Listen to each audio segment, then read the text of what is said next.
Hi guys, how have you been? It's been a minute since I've been on this channel. I had a neck thing. I was in New York City, just soaking up every memory I could.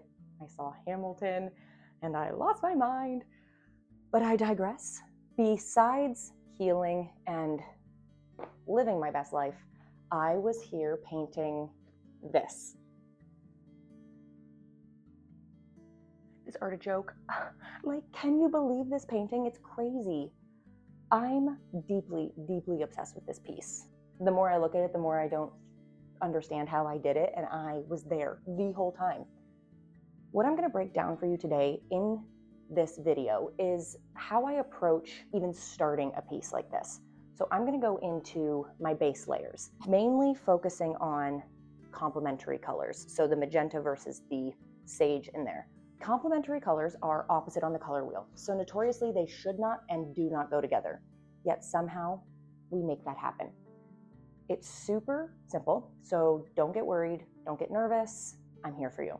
Beyond that, I'm going to post a second video later this week or sometime next week where I dive in a bit more to the details and making it a bit more three-dimensional and more realistic. So today we're just doing the basics. I'll mix some colors together and teach you a little bit about the initial process to get started. So let's get into it. So I'm just getting ready to start painting this artichoke that I found at a local farmer's market. And I wanted to share the materials that I use every single time I paint. So we have this big arches. It's a 12 by 16, which is this is my biggest watercolor block that I have. Then I also have my mix of brushes. I'm probably gonna go get a couple more, but I need a little bit bigger this time. But these are just my Da Vinci Colineos of my Da Vinci's, which is my favorite type of brush to use. Then I have my 48 half pan Schmincke palette here. All my colors that I like. Then I have this little swatch booklet that I keep in here. This is where I'll just swatch out all my colors to make sure I'm liking the tones and the undertones and all the shades that I'm working on. Then I also have some singles. This is like a Sap Green Holbein, a lavender Daniel Smith. I will probably be using that for the flowering bit at the top, just because the purples in my Schmincke aren't really there. There's only two purples here. And I love this lavender color. Don't know if I'll use this. No, probably not. If I do, so this is Opera Rose by Holbein. This one's really fluorescent. This would just be if I really wanted to kind of like amp up some of the colors. So that'd be very minimal if I used that. I have my olive green, which I'm sure I will use. I love that color. And potentially this cochineal red by Schmincke. Again, this is one of their like vintage shades. So those are the things that I will be using. Let me just move those to the side. So right now I'm just going to take, this was from my last painting. I don't really have any browns in here. I do on this dead leaf. So this is the tone that I can see I'm gonna keep. It's more of like a reddish brown. So I'm gonna keep this pan and clean up the rest with the paper towel and my water. So I'll put quickly on screen what we are painting today with I'll show you the reference photo, which will also be linked below if you wanted to draw this and paint along with me. So now that I'm happy with my base sketch that I did, I'm taking just like this Kneadable eraser here. And I am just going to quickly stamp out the sketch so it's not as defined. We still want to be able to see it, but we don't need as dramatic of lines. Just do that really quickly. So what you might have noticed in the reference photo, this artichoke the colors in it are just beautiful. So it goes from this nice fuchsia, like a berry color, into that more sagey green of the actual artichoke. So on those like little leaves, petals here. So I'm going to just show you how I go about painting two colors that are on the opposite sides of the color wheel. So contrasting colors, and how to make them not mix and get muddy. So I'm going to quickly, I'll show you how I mix up my colors. So I'm actually going to switch the spots so you can kind of see what I'm mixing a little bit more. Let's get our brush in. So I'm looking at the sagey green, and I immediately, looking at my pan, I can see that this cobalt green dark, which is the fourth one over, is going to be a really good starting point, because it already has that like minty blue undertone that I'm looking for. And I'll just swatch it on here to see what it looks like just straight out of the pan. And that's really nice.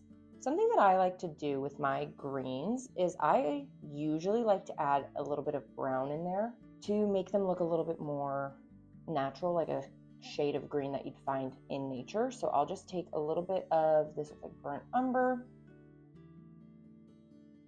and you can see it's already toning that down to be a little bit more, hopefully you can see this in the camera, a little bit more muted. So it's just not as like dramatic of a color to begin. So I'm just going to make sure, I think that's a really great starting point. I'm looking at that main center leaf. And then another green that we're going to make as well is the more, I guess, limey shade that is on the petals, the leaves near it. Potentially I might use a little bit of this olive. We'll try.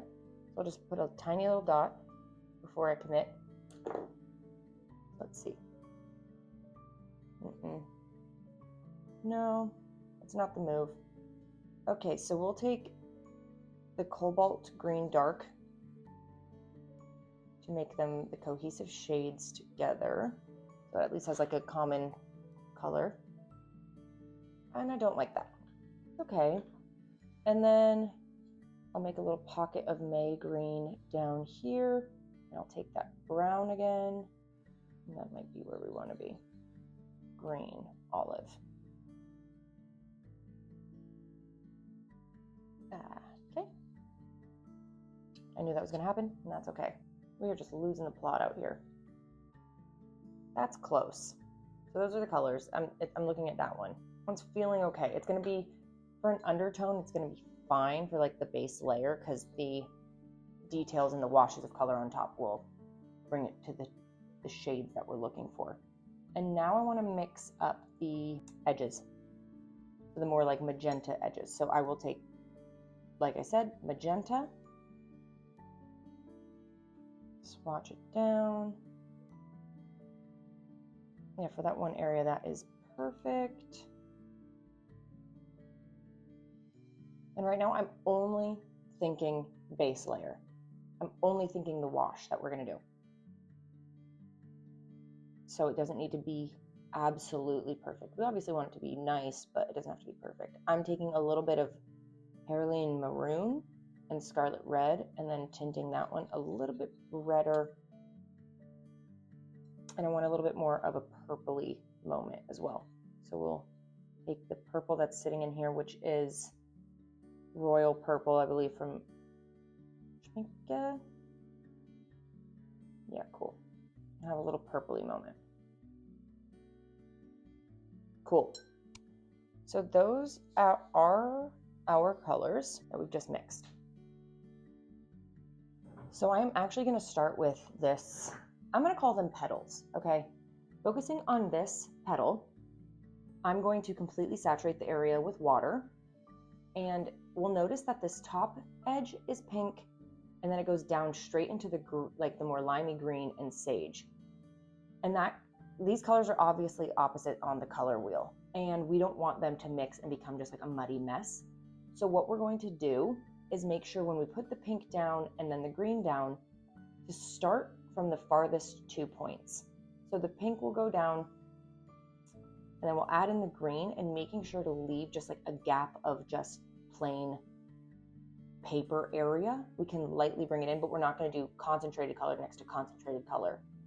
I'll keep them dispersed as much as I can. So I'm going to just saturate this area with water.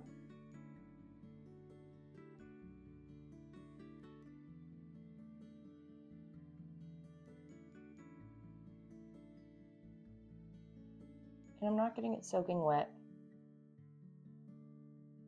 Just a nice, even dampness.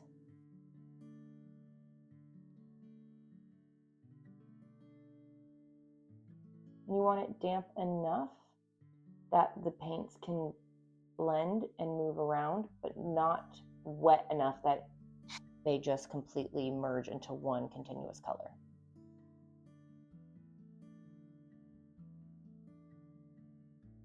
Okay.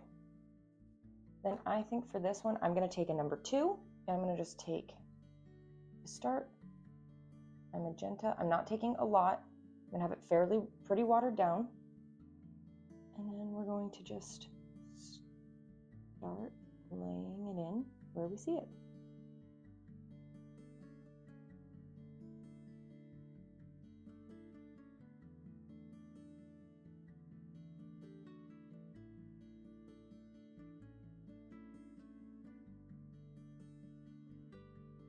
Well, it's easy enough. Now I'll take the more sage color over here. Again, water it down. I don't need it too saturated. And I'm going to start on the opposite edge, following the shape of the petal.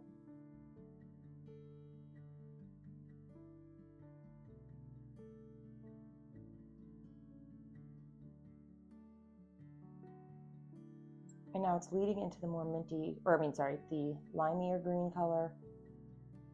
And I'm keeping it really light.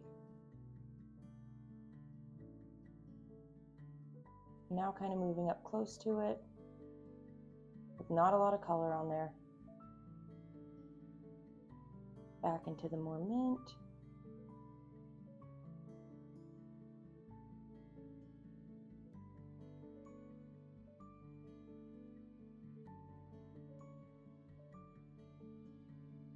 Following that curve like before. There's a pretty purple little pocket right there. I'm going to add that in as well.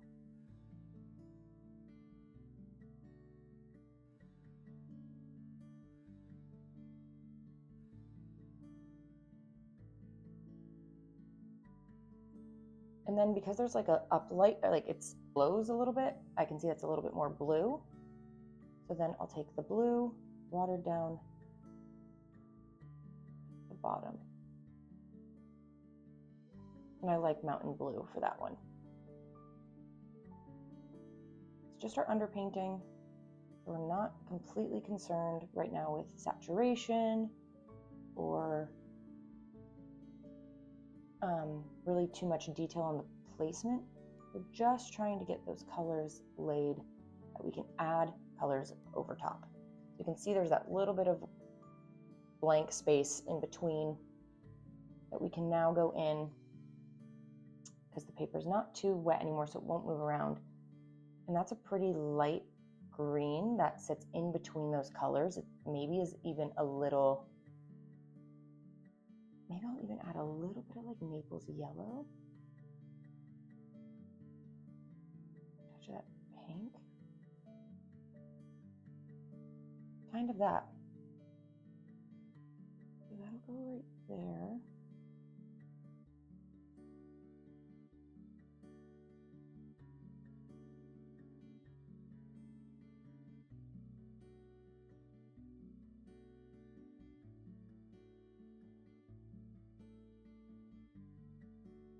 I'm just taking some yellow right now, very light wash, not too much water on my brush, not too much paint.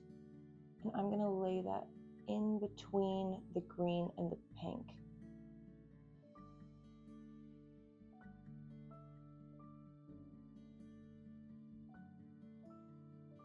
Then I'll take a little bit more of that green.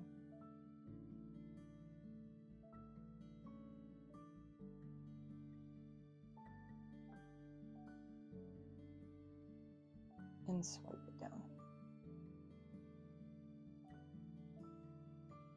It's not the exact color we're looking for, but you can see the colors didn't get muddy with each other because we didn't let them touch, really. I'm just gonna quickly, this is already gonna be darker.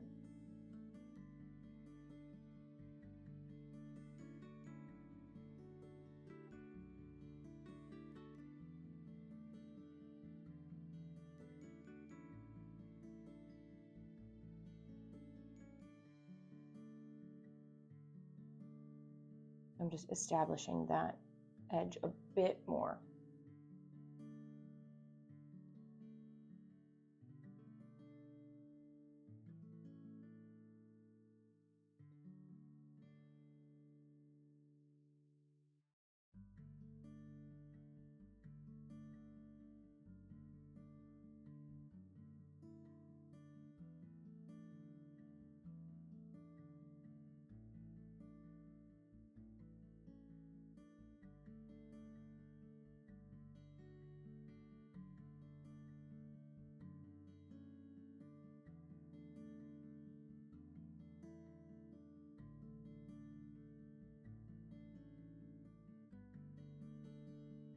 Okay, so that's the start of that first petal.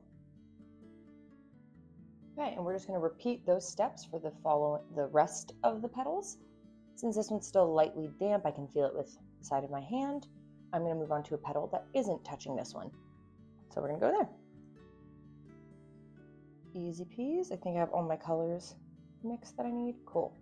So now I'm going to take that brush again, and we're going to go in and saturate the area of this petal.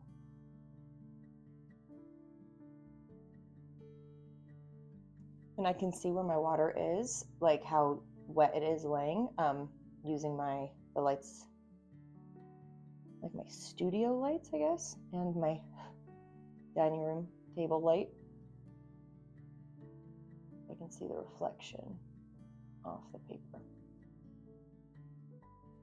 So I can see it's at a nice even saturation. Nothing's puddling. I'll lay in the pink.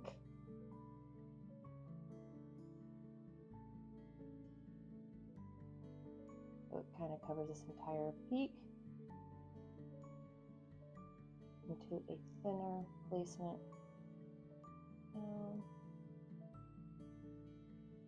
See that area, it is a little bit more saturated, or it was wetter than I expected, so take a paper towel in hand, tap it out, because we don't want it to bleed too much.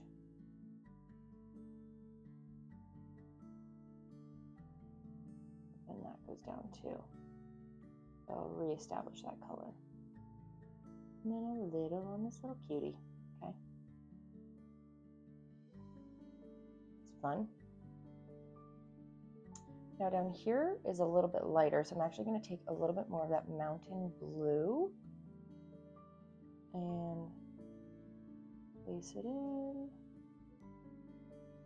Clean off my brush a little bit, and then just swipe around what I just placed down, not picking up any other color.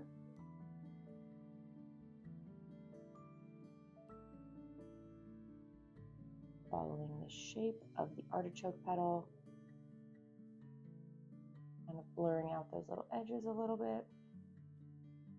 Then I can see a little sneaky pinch of purple over here. I want to place that down. Add a little bit more of the blue. Since those are close in color story, I'm not worried about those blending together. So that's all fine. Now this green is where I get a little nervous because it's pretty close. So I'll take a really light wash. We'll still start it down near the blue because those are the closer colors. And so like they'll blend together nicely and not get muddy. Closer on the wheel. And then I'll blend it down. Leavening it to where I see it in the reference. And then I'll take my clean damp brush and just kind of blur out those edges.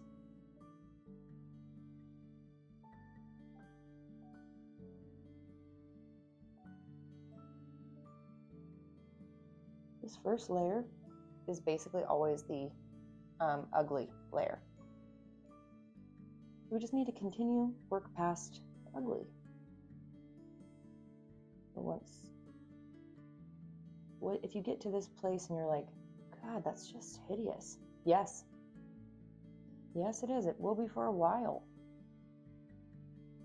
But we got to just keep moving, keep grooving, and it'll get there with more layers and more paint and patience.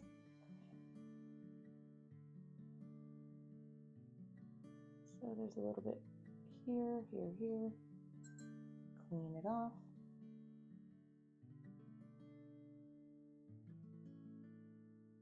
Put it down. You can see I'm dragging the lines, like I was saying, in the direction that the petals are going. Take a little bit of yellow ochre right in this area, brightens up.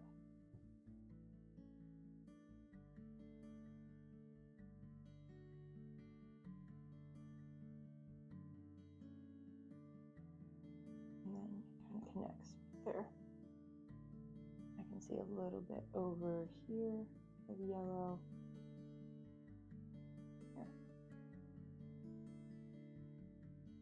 And so I will again just add a little bit more pink where I feel like it got lost. I place down a concentrated area, paint, and then I'm just blurring that out slightly.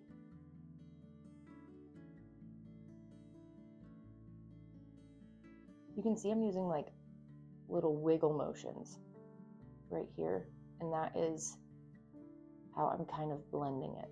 So I'm just kind of scrubbing and wiggling on a pretty dry brush, not completely dry, but that wiggle will blend those harsh edges, whatever's left on there. Reestablish that. Cool. So those are the base layers of our two little petals that we have going so far. And I'll go now to this one. This one's leaning to the little bit more of like the redder of the pinks. Not quite as much magenta. So I'm going to take that right along the edge. Remember, I moved to this petal because it's not touching the other two. We don't have to worry about them mingling and bleeding into each other. And we do not want them to do that. So you can see I just picked up or dried off my brush and picked up a little bit of that paint there that bled a little too much. So that also will help keep the paint from bleeding into each other. Now this one starts off pretty much just with the mint. So I'll go in and place that, making sure to not touch. Clean off my brush. And I'm buffing in between the two areas. I'm not touching really either of them, but kind of trying to be like, hey, you two know each other. Hey, mingle. Don't mingle too much, just look at each other from across the room.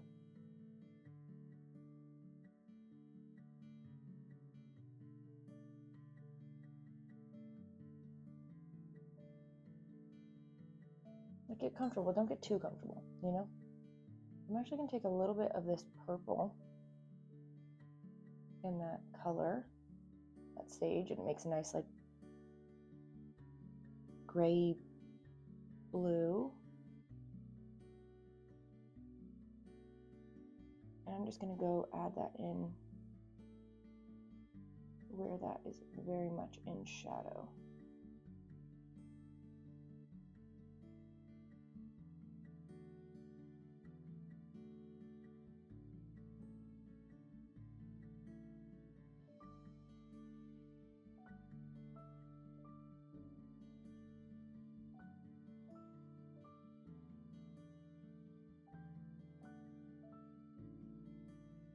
it looks like there's like a very, very minimal little bit of like a little line of purple right here, which actually, you know what? Go back, Emma. You're going to do that in your next layer.